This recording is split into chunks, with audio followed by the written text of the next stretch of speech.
chill.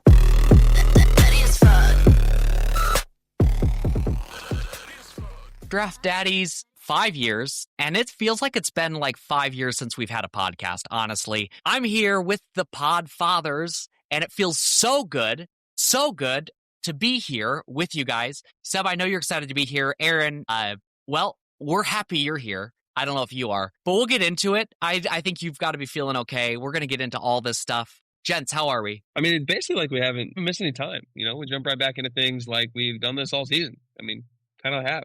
We just haven't released them. We have all these unreleased episodes that we just have been withholding from all the other daddies. No. Don't say that because it makes it sound like I just haven't edited them. Yeah, and Blake that's still not got the this truth. thing where he just refuses to upload them, and so you guys edited. know. You guys story. say I'm gatekeeping. Actually, I've been keeping Seb's blogs too, so I'm gatekeeping all the content. Fair. That's Fair. correct. Feels good. You guys are winners, of course. We'll talk about it. Feels good to be at the end of another season, though I wish I was on the winning end of another season. And fighting for some money, though I am reminded that these I kind of forgot what the punishments were until I went back and looked for it. So I'm going to be fighting to not be getting a drafty tattoo, which if I lose, I'm saying it now, the winner, I hope that they don't veto that one, because I think that's what I will actually go with. See, So what's here's- awesome about it is, like, I feel like no one else has even commented to any of the other punishments. Like, it's really talking about the tattoo, and I think that's here's where we what should I'm- have landed. Here's what I'm getting at is that if I win this year, I honestly, win or lose, I think I need one other participant. If one other person would do it with me, I'll do it. If I win this year, I might do it regardless. If you win and I lose, I'll just say this. If I ended up losing, and maybe you could propose this to the person that loses if it's not me and you win, you'll get it with them if they pay for it. Ooh. Right? Their punishment is you pay for another tattoo, but hell, I'll be there with you, right? So that'll be my proposal. Is if I lose, I'll pay for your tattoo to get it with. And here's what I would say. What about me? I would You say could buy your own, but you could be there. here's what I would. What if I win? You're excluding me already from this. I think that we should put a caveat into it with the tattoo in particular. I think that instead of removing it, I think you should add it, but the winner should add a location and a size. See, Yeah, I don't know because about you, that though. changes. Because I'm very willing to get it on my ass cheek.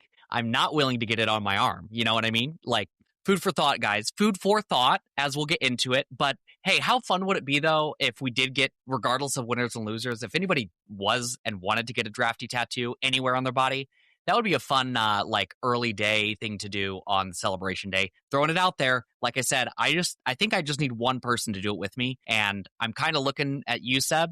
But Aaron and Kirby, as I threw out there, we have alien tat wives, so We do.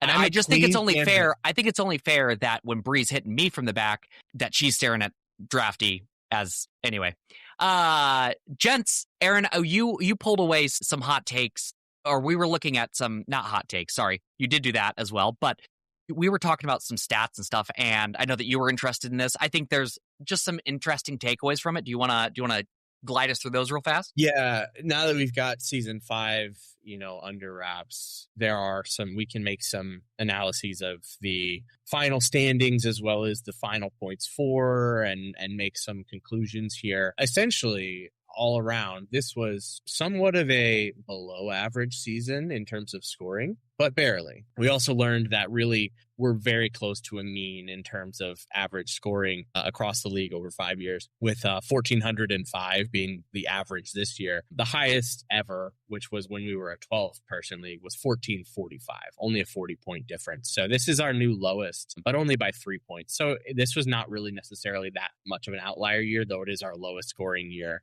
of all time. Blake's 1608, which again, this might make it feel like it's a little bit lower, but his 1608, gapped Seb by about 100, and then Seb was the only one that was in 1,500, so everyone else was in the 1,400s or below. Blake's 1608 was the 4th all time, with Chris's first season, and then Brandon and Kirby's all time leader last year being higher than that. And then Jackson's 1251 was the 3rd lowest all time, though there were many around the 1250 range. He just happened to be the 3rd lowest. Glenn had one that was about 1,050. I don't know that record will ever be touched. So Jackson had the third lowest all time. He was on pace to probably compete with Glenn early on, but really brought it back mid-year. So all that to say, we love the stats. There wasn't really anything remarkable about this year in terms of scoring, essentially. The one other thing, I just was looking at this, and one thing that's just kind of fun to look at. If you look at our the majority, looking at the highest, so that whoever scored the most versus who scored the least, you go all the way back to 2021. So this year, the highest being me, the lowest being Jack, I think is what we said. 350-point difference. Significant, but you go back to 2021, year that Chris scored 1724, and I think we said Glenn had that 1057. A 667-point difference. That is insane. That is over half a season's worth of games that year, which that is actually kind of mind-boggling to me to think about how insane that spread was then.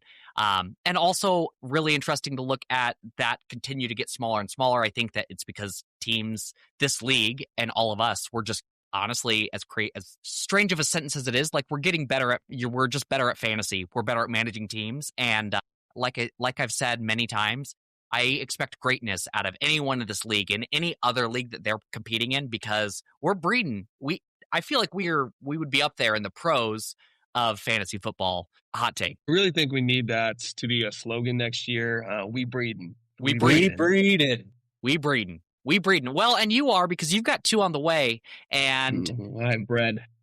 You have bread, and I know that you're hoping to get 2 more wins on the way, because one of your losses is your hot take at the beginning of the season. I think we're going to revisit those real quick. And I know you also, Aaron, you're kind of our data guy that you're going back into the archives for us. So we had some hot takes at the beginning of the season after draft day. Well, 2 of us. Hit us with those, and let's chat about those real quick before we get into matchups. Yeah, that was episode 5.2. So throwing it back to week 1, or before week 1. These were predictions from week 1. I was not on this podcast, but did take a listen, as Blake mentioned, to pull back all of the hot takes that you guys produced that year. And I would actually say for hot takes at the beginning of the year, they were pretty good. So for Seb, your hot take was that none of the previous winners of this league were going to make the playoffs. So those would be Keegan, Victor, and Blake. Of course, we know how that one ended up with Blake being our top scorer. But then, Blake, your hot take was... Hang on. My secondary hot take to Seb's was, I think that might be true, except I'm going to make it. So... Yeah, I know we'll definitely talk about that. I feel like in order to make it a hot take, I had to include everyone. It's probably just a take. Although, this was the first year that Keegan didn't make the playoffs. So I feel like, that also made it a hot take. So you're right, Blake. Congrats to disproving that a little bit, but I still think it was a strong take at the beginning of the season. Not only did Keegan not make the playoffs, Keegan managed to have the worst season out of anyone this year. But coming out of draft day, I don't think that any of us are shocked by that. Sorry. We are not. And that's why you come to draft day. And so anyway, my hot take. Speaking of draft day, your hot take revolved around your draft day partner in your scramble partner, which happened to be Thomas. The Dayton Doodles. So you said, he's got a year under his belt. The comeback story is no more. He knows how to play in this league, and he's going to make the playoffs. And boy, howdy, he did. He did. Despite his points for, he's the number 1 seed. No, I said it in the chat. I think that it just took him 2 years to regress to the overall mean in points for and points against. And I think that the stats always work out. He just had such a differential last year. It's interesting. But he truly has. He has been a great addition to this draft at a fantasy football league, and I'm curious to see how he does in his first playoff run. Real quick, who do you think talks the most crap in our league? I mean, it might be Kirby, but Thomas has got to be up there to some extent. I also feel like the Bison are up there, but that's just because Matt just chimes in with some random bullshit here and there, and Peyton is also. Peyton just stirs. He just stirs. Yeah. I learned after, I think it was maybe 2023, after the season I started when I was just awful and vying to just not be in last place. I learned to just shut my fucking mouth up. And I've learned that gets me a lot further than saying anything. I don't know. I think that Kirby also likes to intentionally stir the pot, but I don't know, because Peyton stirs it so well. I think that's got to be up there. Yeah, I mean, no hate. Like, they bring excitement to the league. I feel like you need some of those. It's like it's having a villain almost, but a little more love than that. Yeah, Seb, I don't know who we really think. Maybe me and you will have to go back and dive into the archives of our messages, and maybe that'll be something to talk about more during this year's celebration or something. We'll see. We got more. Season 5 is not done yet.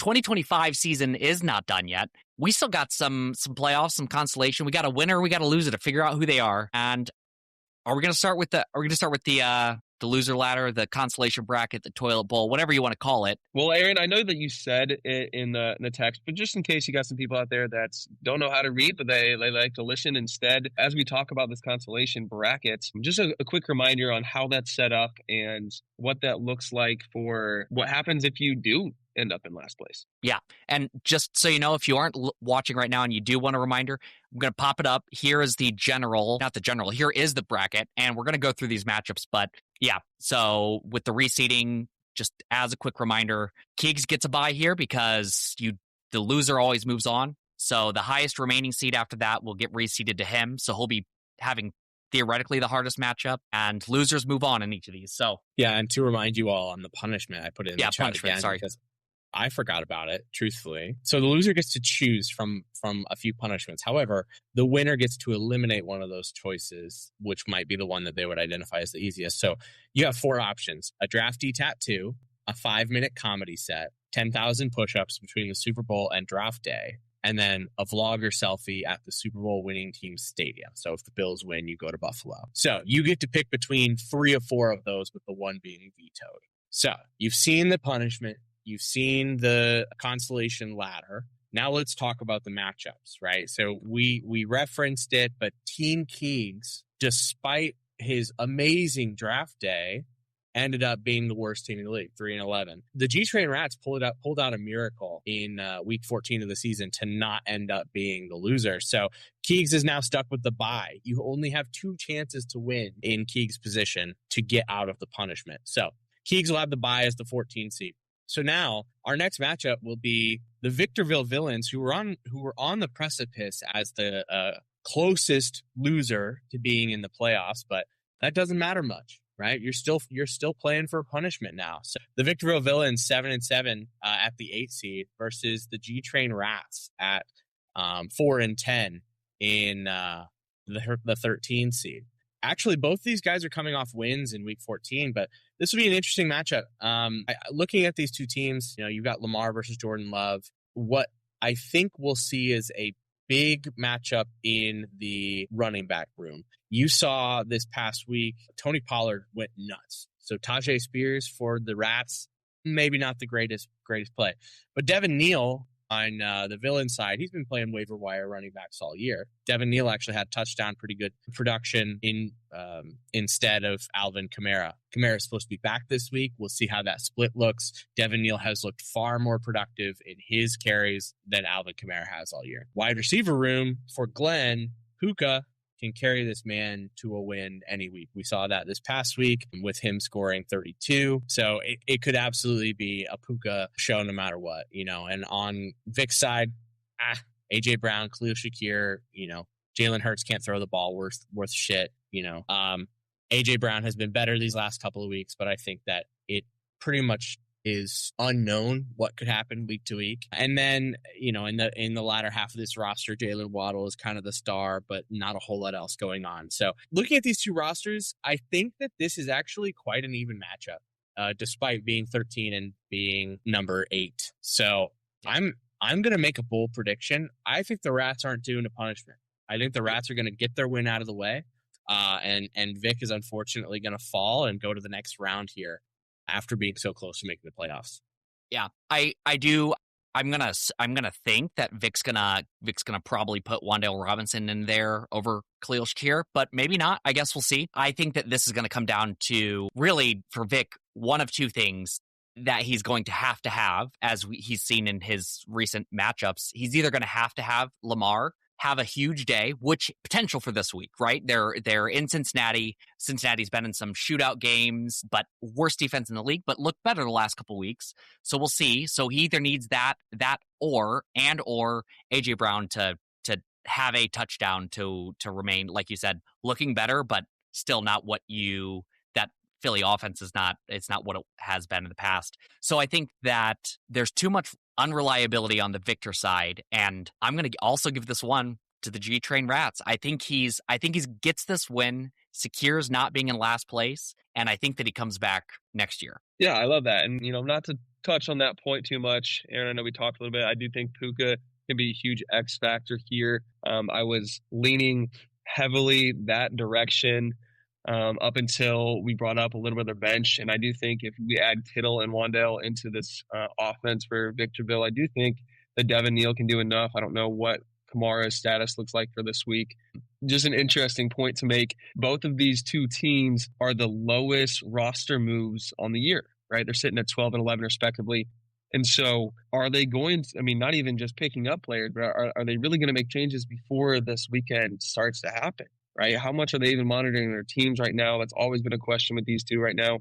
I don't know. I could go either way. I don't think G-Train is going to have the final punishment at the end of the year, but I think Victorville picks up the win this week. Interesting.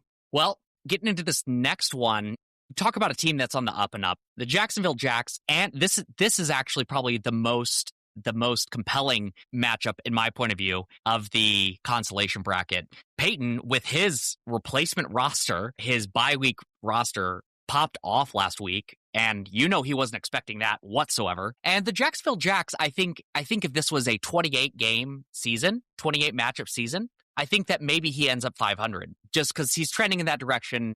But I guess he started so low. But he's got Joey B back, and I think that's a huge pickup for him theoretically, right? Theoretically, I think one of the biggest questions when looking across this, and I know that Peyton has not updated given bye weeks and such, so Rico Dad will be back in there.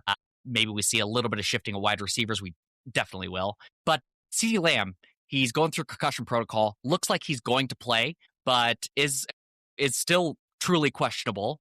And that has been kind of the only workhorse, and it's workhorse with a bit of an asterisk on it for the Jacksonville Jacks. So I think that this still sets up for a really, really compelling matchup to watch over this next week, especially these two guys kind of sitting, Peyton, the Crawdaddies at number 9, Jacks at number 12. I could see either of these teams. I don't think that either of these teams end up making it to the very end, and I don't think punishment is in the cards for either one.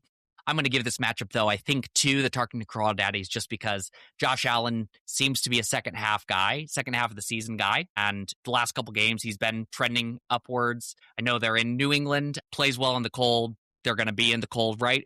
They're open there, right? They're open stadium. Yeah. So I think Josh Allen has a sufficient game enough to get the Tarkin Crawdaddies past the Jacksonville Jacksons safe from the punishment. Yeah, a lot of fun matchups there early on, especially from the quarterback position, right? Josh Allen versus mini Josh.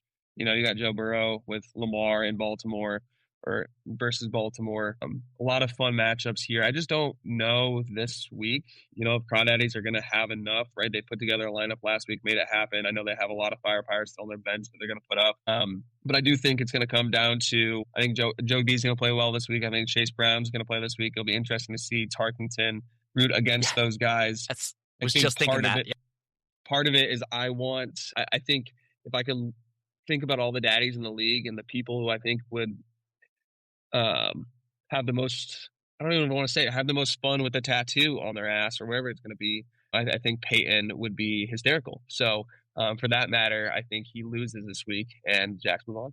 Yeah, I thought the Jacks took advantage of the Crawdaddies in the big trade that happened a couple weeks ago, giving up 2 Carolina Panthers that weren't going to play. But like you said, he popped off last week and didn't need the Panthers. So we'll see how he adjusts this lineup. Maybe he sticks with the ragtime group of guys that supported him during his bye week. But yeah, we'll see some changes with the Crawdaddies, I expect. And so I'll be interested to see what that looks like. I will call out Jacks have Chase Brown, and he was awful early season, but he's been elite over the last 4 or 5 weeks, either scoring touchdowns, getting a lot of receptions.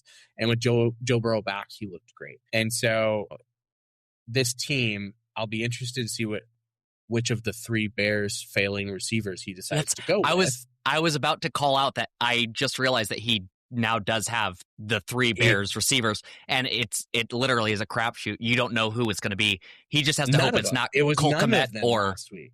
It was none of them last week. So we'll see who he slots in there. But truthfully, I don't think it matters. If CeeDee Lamb plays, it'll be closer. If CeeDee Lamb doesn't play, I think that this is a wash.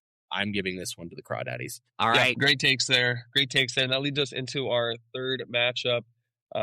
Aaron, as we talk about your team here, I know this isn't a position you wanted to be in, but hopefully a position you can take advantage of. And I know that, while you're sitting at 10 and 11 respectively at the end of the season, I think these are two of the better teams in this consolation bracket, especially if you look at points for this matchup, sitting at almost even at 101.3 and 101.6. Obviously, some few roster moves still to be made. A lot of it goes into question. I think, you can look at Patrick Mahomes, Baker Mayfield, both guys who maybe have had some down weeks, but, Patrick Mahomes is ranked 2 on the season, has had his hot weeks, but do they have much to play for this year? As they're out of playoff contention, more than likely, I don't know if what they're going to bring to the table is really going to matter too much. But I really think this matchup comes down to the Chicago Dogs' decision on what they're going to do with Devon Achane.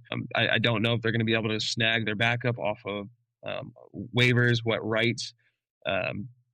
Well, they've got Monangai. Is Ollie Gordon out? No, but Wright played way more than he did over Ollie Gordon this last week. And you're right, Blake, he does have Monangai on the bench, and maybe there'll be a decision come Sunday. But with Achane playing on Monday night, do you hold out for the potential to have Achane playing, or do you play with a safe play on Monangai? I had not looked at the start Kyle times. Monangai sounds like a great slot in there. I really think that everything that I've been reading about Devon Achane is that, he's that rib, rib injuries. They put it down, man. Hey, this guy knows ball. This guy knows ball. Things. Yeah. I'm not hearing a lot of positive things coming out of Florida these days. So, Kyle Monangai looked real good in practice. I got off the call with Ben Johnson talking about the wide receivers last week and talked about Kyle Monangai. And so, I think that's a pretty good slot in there. I was told that whatever Aaron says is pretty much true. It's worked out this last week. So and interesting that you were talking to Ben Johnson about Kyle Monangai and the Bears wide receivers and not running back room, but fair enough. Him and I talk a lot. I know you guys are buddies. He's from Asheville, and he went to school. Who gives a flying fuck about Asheville, North Carolina? I do, because I fucking live here, and you know who else does?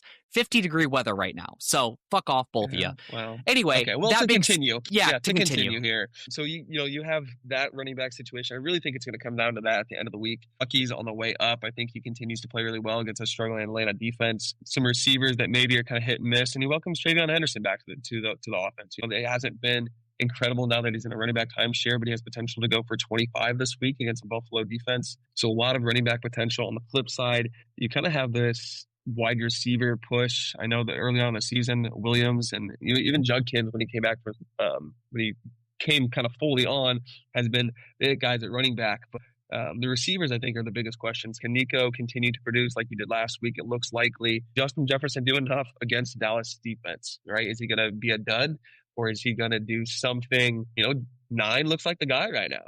9 looks like the guy. So if he can continue to produce, even if he just scores 1 touchdown, I think it might be enough. And so I'm going with the nicotine addicts to get by. I think there's too many question marks late in the week for the Dogs. I'm curious, is there any inclination for Michael Wilson to slot in there somewhere else? No? Brother, I am praying on Marvin Harrison Jr.'s downfall. I have been since the beginning of the year, but you guys saw my message. If Marvin Harrison Jr. is out, Michael Wilson is the best wide receiver we've ever seen, right? He's been putting up 20 plus points in the 3 weeks that he's been out. So I am considering it. It depends very heavily on Tyrone Tracy. If Tyrone Tracy is limited or not going to play, I will probably lean heavily on Devin Singletary because he's a more sure thing.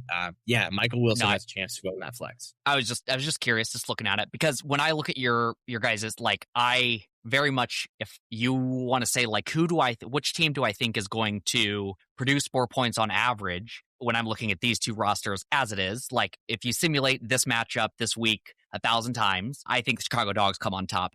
But I think floor being higher for the Dogs, but ceiling is much higher for the Nicotine Addicts. And I think that there is enough room in there, especially I like your matchups a little bit better. I'm also gonna go with you. I think that this will also be a very fun matchup to keep an eye on in the consolation bracket. I'm curious also to see if you roll with the Colts D against the firepower that is Seattle. He's shaking his head no, and this will be post waivers. So whoever you happen to slot in there, I think that'll be helpful. I have a pretty high waiver claim, and I have 2 defenses. So if you change that defense to whomever is available, and I'm not even going to look, but you do that, and I'm hands down going to give it to you. I think that you're going to be safe this year. Yeah, it's Colts defense, especially given the situation their offense is in. The defense is going to be on the field a lot more against Seattle. I'm not playing that matchup. So yeah, I mean, you guys said it all. I think this will be a really fun one. It should be close. It's the 10 and the 11 matchup. It should be close. I'm excited to play this week against the Dogs and get some revenge because he beat me in the regular season. So yeah, I am going with myself. All right. There it is. That's our constellation bracket as it is. So let's get into the championship bracket here. I'll start us out here. I think, hot take, I think the Dayton Doodles move on to the next round. I think they get the dub this week. Yeah, I mean, jokes really not worth it. You can tell it's been a while since we've had a cast. One, we're talking a decent amount. I love it. You guys are getting some quality here, and the jokes are worse than ever. So Dayton Doodles have the bye. They've secured it with 10-4. But then Chris Boylan snuck into that number 2 spot.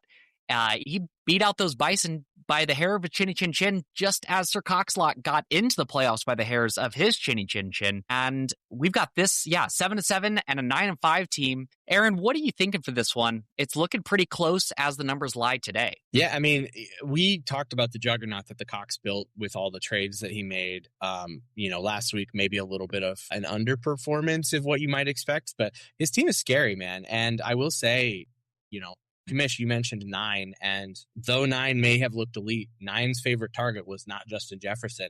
He went to Jordan Addison a lot more. So we'll see if Jordan Addison maybe pops off a little bit more in this flex position. But I love the team that Cox has with George Pickens and Amon-Ra being very reliable, 10 target a game receivers that are going to do a lot with those targets. Derrick Henry and Kenneth Walker have both been, quality starts throughout this year, though Kenneth Walker's not been the most reliable. On the other side, and actually I would be remiss if I didn't mention that Brandon Aubrey is just elite and hitting 50-yarders most games. And he has Dicker the kicker on the bench. Yeah, and he has Dicker the kicker on the bench. He transitioned. He's not starting any Chargers now. And if you remember early on this year, he was a Chargers Justin fan. Herbert, Quentin Johnston, and Dicker the kicker, and Chargers defense. He was starting 4 Chargers. So now there's none in that starting lineup. He moved away from them at the right. He moved away from them at the right time. He really actually did. made a great call. Though early on in the season, the way Kirby was playing, I would never have expected him to be 7-7 fighting for the playoffs. I thought he was a shoo-in after week 5.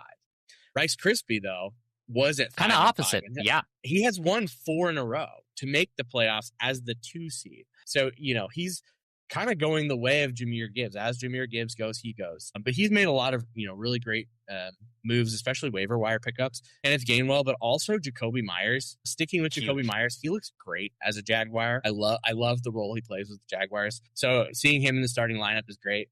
You've kind of, survived the RJ Harvey ups and mostly downs, and now it's kind of seems like it's the RJ Harvey show in Denver. So I love it.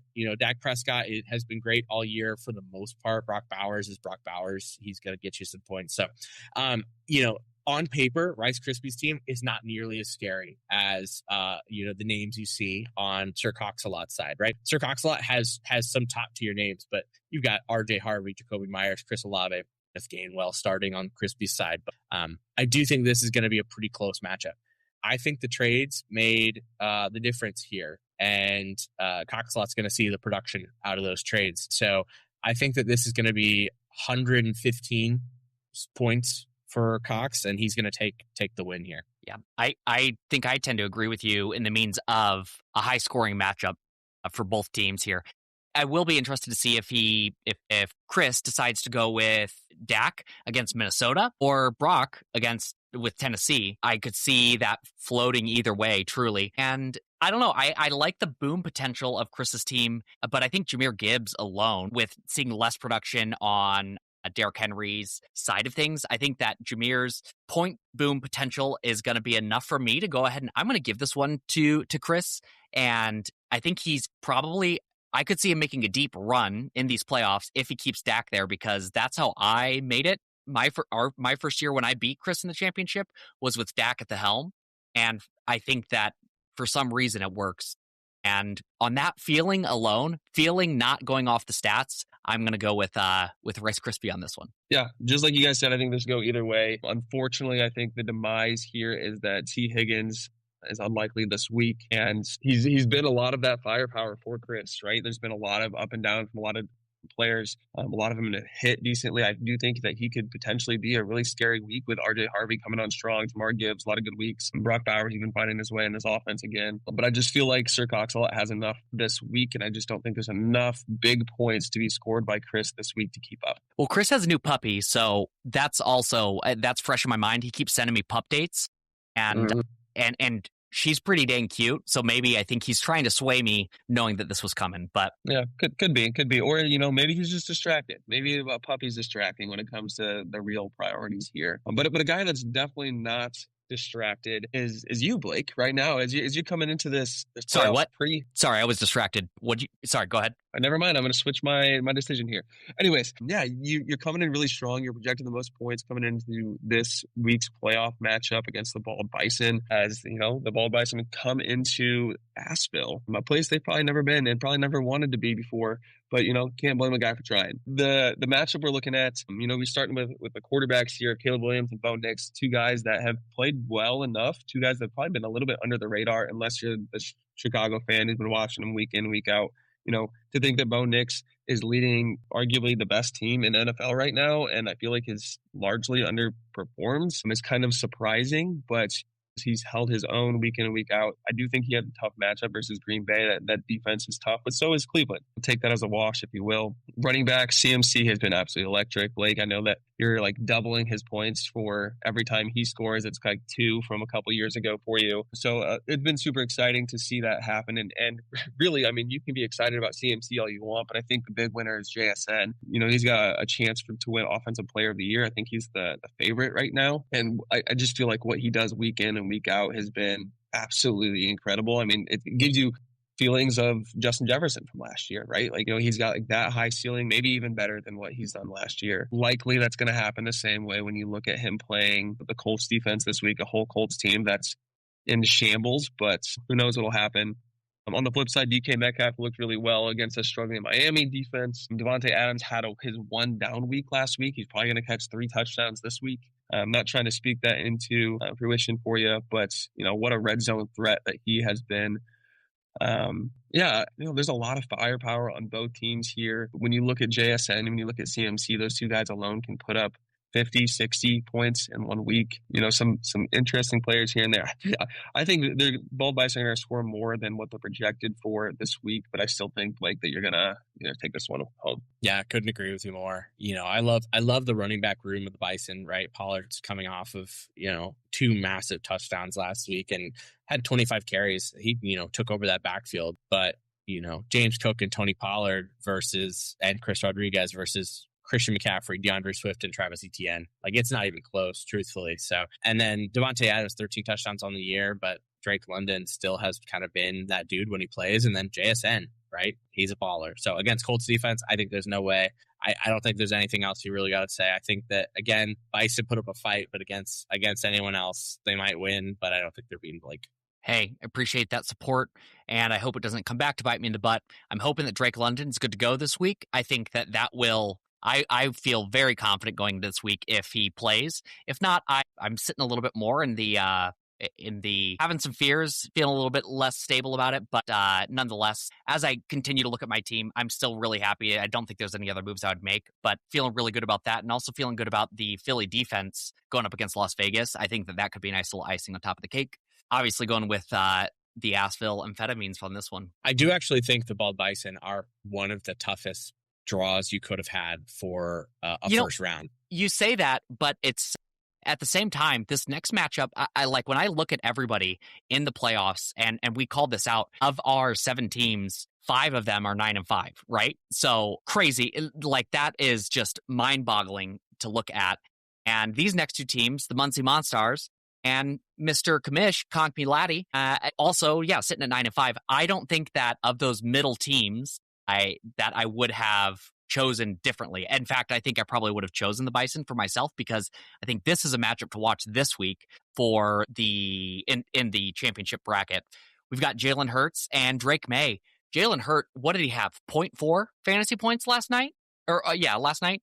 Just absolutely pathetic. But that is not the driving force for Taylor and the Monstars. That is Bijan Robinson. They're going up against Tampa Bay. I know that he's going to be hoping for a shootout there. This team does kind of ride on a bit of the back of what Bijan does, as that was a prime example last week with him only scoring, he only had 60 points last week. On the flip side, Drake May has been on the up and up all season. Like, great pick for you, Kamish. And I just want to pause real quick on any analyses. And we didn't call this out. I said it in the chat, but it really cannot be understated. And we need to give a firm round of applause, everybody in the league. I don't think he's fixing the league. I think he's an honest man. Kamish, you have made it 5 out of 5 years to the playoffs. And the stats in general are not in your favor to do that 5 years in a row. And I just have to give you, I think about your teams over the past. I think you've had 1 or 2 teams, one team in particular that I think was championship caliber, but you've played around all those issues and made it to the playoffs every year. And that is huge. So congratulations to you on that. I know that's, if nothing else, championship or not, you can hang your hat on that. And Drake May is a prime example of that, to get back into the analysis of it. I know Saquon's probably been disappointing for you. It's hard to compare this running back room. It's really Bijan versus what your combination of Aaron Jones, but kind of like with CMC, it's really hard to overlook his potential there and what he's got going on. Ladd is going to be real dependent on if Herbert is able to get something going. Last night he had it was the second half before he caught something, right? And that's gonna be defeating for you. But they're going up against KC. They're going to be coming in hot. I think that pretty sure that Tony Romo is still confident that they can win the AFC, even though mathematically not going to happen. And Trey McBride got a really good tight end matchup here. Trey McBride going up against Jake Ferguson. I think that one is going to help decide this matchup ultimately, because I see a lot of washes everywhere else. So I'm going to give this one to you, Mish. I think that you get it. I think it's going to be tight. I think it's going to be a medium to high scoring game. I think that these projections maybe on the little bit of a high side, but you both break 100. But I think that you squeak it out. And let's see, do we have any matchups that would do that for you on Monday? Maybe not. Nope. So I think you feel pretty good going into Monday night, because if he runs with the Steelers going up against Miami, that'd be the only thing to watch out for. So giving this one to you, Kamish. Yeah, I mean, great analysis. I actually think you noted a lot of really great players on Kamish's roster, but I think the biggest call out is that Seahawks defense have been unbelievably elite all year. Like, I don't know how they compare to previous years' defenses, but like, they have 1, 2, 3, 4, 5 weeks above 15. And for a defense is crazy. And the last 2 weeks have been over 20. I know it scored 21 on me earlier this year. Going up against a Colts defense or a Colts offense that might be starting Phillip Rivers or a hurt Riley Leonard, or I've even heard Tyler Warren is the emergency quarterback. So we might be looking at a 30-piece coming from the Seahawks defense this week. So I'm kind of talking myself a little bit more in Kamish's way here, but I love the star power. Jalen Hurts is going to ball out versus Vegas. Bijan Robinson's Bijan. Kyren Williams, despite Blake Corum, it's still his backfield. He's still going to get touches. He's still going to get goal line touches. He's going to score a touchdown. Pittman, I think, is the thing I'd like to see change on that side. So we'll see if we end up going with the Ibuka, though I know that he hates him, switching in Ibuka for Pittman. But I think that there's a little more potential on the Monstars side. McConkey and Jones and Sutton are kind of unreliable week to week. They're decent, but they kind of had really shitty weeks. Obviously, Drake May's a star. Marvin Harrison, we'll see if he plays. I think he's expected to go right now, but we'll see what that looks like. But I think it's a nail biter. It's gonna come down. I'm gonna say it comes down to how the Seahawks do against the Colts, but I'm gonna give it to the Muncie Monstars, unfortunately. Just as he has in the last 4 seasons, that will make it to the playoffs and he can't finish. That's where I'm going. Hey, I appreciate the call outs. Sometimes things don't go my way in the playoffs. Eventually, one of these years, it's bound to. If you want to talk about odds and statistics, eventually it'll come my way. But I appreciate the support. I appreciate the recognition, Blake. It means a lot coming from you. Hopefully we can make something happen this year. But I appreciate the call out on the defense, right? Like I was going to bring that up as well. The Seahawks defense are the 43rd ranked overall player total this year. Wow. Right? When you look at all the quarterbacks, all the running backs, all the wide receivers, every position, they're the 43rd ranked player, which is incredible. When you talk about number ones of positions, I got Seahawks and Trey McBride, right? Like they've both been incredible at their position, just giving me a clear advantage. While I definitely have been struggling in other areas, right? Like Ladd has not been, the all-star that he was supposed to be. Cortland Sutton has had a lot of down weeks. Even like Saquon, right? Like he played well. He broke a long one last week, but like really has not been consistent. I don't even know if I'm going to start Aaron Jones this week. It might be interesting to see a Kyron Williams and Blake Corum head-to-head matchup. Although, on the flip side, I don't like the Detroit's number one against the run defense. And so I don't know if that plays. Do you flex Scadaboo in this situation? You've been hanging on to him, so he's a big vibes guy. He's going to bring something to the table. I don't know if he's going to bring points, but he's going to bring something to the table. I guarantee it's not points. Yeah. So yeah, a lot of exciting things here.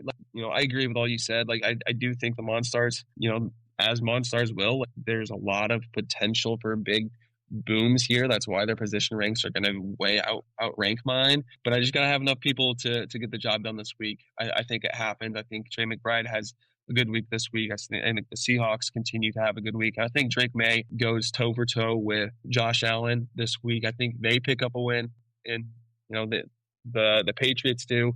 And I think Drake May goes off for enough to have the advantage for me to pick up the win this week too. Yeah, I think the real question mark out of all of this, because it really, correct me if I'm wrong, gents, feels like this matchup is pretty close to a wash, except for in the QB department. And it's going to come down to, I think, the Muncie Monstars. I think Jalen is going to be the key to him winning or losing this matchup because it's been 2 really down weeks. I guess points-wise, maybe not. Doesn't look quite as bad because he 16 and 0.4 last week, but like just still not the same Philly offense that you're used to seeing. But Saquon's still getting the points for you. So I think this does come down to Jalen Hurts' performance for how this matchup goes. A lot of teams have been putting up a lot of points on the Vegas defense. So I think the odds in that sense are not in Commission's favor that Jalen Hurts doesn't play well. But he has found ways to do things that are unexplainable, that are negative in fantasies. Yeah, you can't guarantee anything. Yeah, if he's gonna get there, it would be this week. But all right. Last little bit. We normally do this. We're coming up on an hour, but I am just curious real quick, especially for Aaron, we'll just take your one singular pick. Who, when you look at these first week matchups and you think about where they could go, who's your pick for the champion this year? I think that our championship game ends up being Blake versus Cox. I think that the 7 seed and the 3 seed are going to go to the championship, and I think that's tough, but I'm probably still going to give it to you. I think that your team is much more consistent than everybody else's. Well, I'll take that consistency, and I think it's only fair. I appreciate that. We'll see. Fingers crossed. Knock on wood. I don't know if we've ever had a champion. Maybe 2 years ago. I don't think we've ever had a champion 1 seed or the champion with the most points. With the most points, that's what I'm looking at. It looks like who won 2023? That was Vic, wasn't it? That was Vic's year. Yeah. So yeah, we've never had. So the odds are actually against. The odds are against you. The odds are against the Doodles. Yeah. Seb, let's give our takes. Who do we think is going to be the loser matchup and the final loser ladder championship losership? And then who do we think is getting the punishment this year? I can give one of mine. I think that Victorville is going to be. I think Vic is at the very tail end of that. And even though I picked Tarkington, I think whoever wins or loses that matchup ends up facing them. I think that would work seeding wise. Yeah. So I'm going to go Victorville and Jacksonville in this one. And I think that Jacksonville, for the fun of it and to really nail home that you need to show up on draft day, I think Jack ends up finishing the season in last place. Yeah, I'm gonna with our losers. I'm gonna go. I do think Keegs is gonna find his way down there, and I think on the flip side, I think it'll be Tarkington that'll match up there. Interesting. So I don't know. I see something. That's a hot matchup for the fun. Honestly, I think for all of us watching, like, I don't want to see any of our friends, hate that. I don't think Peyton's team gets there, but I think for the fun of the chat, Peyton being in the losership would be entertaining to see. But we've got a lot of entertaining stuff coming up. We're getting to that time of year. Gents, I'm glad that we did this. I think that we should, if nothing else, we should do it again next week. Why not? Hey, let's plan on being here. Same place. And that's try not to keep this one to yourself. We'll see. We'll see if we ever get it out there. But publish this one. Unlike all the other ones, publish this one. Yeah, we'll see. And my blogs. We'll see. That'd be great too. Aaron, I know you might be feeling a little sick, might be coming down, but I think we could all still use some smooches. It's crazy. Just a little anecdote in there. The boys are supposed to go to the Antelope Club on Thursday and go play some cards. And Peyton texts, says, I got the flu. I'm out. Matt's text says, just got home from work with an illness myself. And I said, well, my throat's been fucked while I've been doing this podcast. And and then Kirby's been battling it, and Brandon just got over something. So everyone's sick. I've never been more thankful to be 5 states away from you guys. Well, keep that mentality. I'm going to revoke my pick for you winning. Let's fucking go. Talks a lot. But daddies, we're really proud to finalize season 5 here. We've got 3 more weeks to determine a champion. It was a great regular season. Let's have a great postseason. We'll continue to bring you some content, hopefully, over these next couple weeks. But daddies, we love you. We're so thankful for you. I hate that I didn't make the playoffs with you two, but I'm not going to be the loser. And we'll see if one of you is the winner. So, daddies, we love you very much. Hope you listen. Hope you enjoy this. We'll talk to you soon. Love you, daddies. And I'm on a wave like a dolphin and shark. Y'all took shots, they was all for the mark. Keep it raw from the start.